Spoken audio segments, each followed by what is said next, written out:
பாலியல் தொடங்குகிற வாழ்க்கை பாலியலே முடிகிறது சொல்கிறோம். ஆனால் ஒரு ஆள் புத்தகம் எழுதியிருந்தார், 100 ஆண்டு காலம் நோய் நொடி இல்லாமல் வாழ்வது எப்படி. முந்தின நாள் தான் 46 வயசில் இறந்து போயிட்டார். பாவம். அண்ணன் ஒரு ஆள் கைதட்ட நான் கவனித்தேன். அவர் 4 இடத்துல கைதட்டினார். அந்த 4 இடம் யாருன்னா, ஒருத்தன் பாடியாக போனது, ஒருத்தன் இறந்தது. இது ஒரு வகையான ரசனை பார்த்தீங்களா?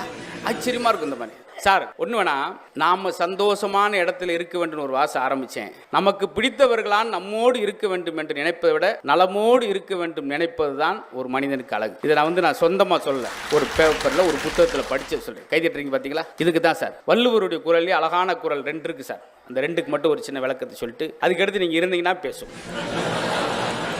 ஒருமை கண் தான் கற்ற கல்வி எளிமையும் ஏமாப்புடைத்து. ஒரே ஒரு முறை கற்ற கல்வி 7 ஜென்மத்துக்கும் கூட ஒன்று வருதுன்னா அது கல்வி மட்டும்தான் சார்.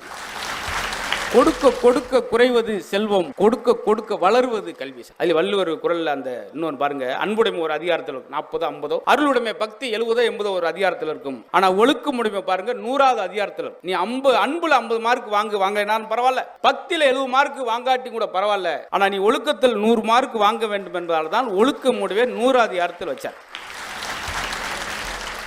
எல்லாருக்கும் அடைஞ்சிருமா சார்? அவ்வளவு அழகு சார். ஏன்னா எனக்கு எப்பவுமே இந்த முன்னோர்கள், எங்கள் பாட்டி எங்கள் அப்பத்தான் சொல்லுவோம், அது திண்ணையில் உட்காந்துருக்கு. அப்போ நான் அந்த விஜய் டிவி கலக்கு பேரில் பேசிக்கிட்டு இருக்கேன். அப்போ தான் ஆரம்பிச்சது. பக்கத்து வீட்டு கிழவி எங்கள் அப்பத்தாட்ட கேட்கு, உன் பேரன் தினம் பேக்கு எடுத்துக்கிட்டே போகிறானே, என்ன வேலை பார்க்குறான்?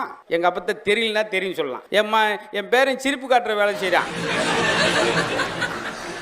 சிரிப்பு காட்டுற, ஆமாம், இந்த நாடகத்தெல்லாம் பப்புனா வருவான். நான் கும்பிட்டேன், உங்களுக்கு கொஞ்ச நேரம் தெரியாட்டி பேசாமல் இருங்க, அதையும் ரசிக்கணும். அந்த தாத்தா பாட்டி கிடைக்காம போயிட்டாங்க பார்த்தீங்களா, நிறைய பேருக்கு. அழகான விஷயமா இருக்கு.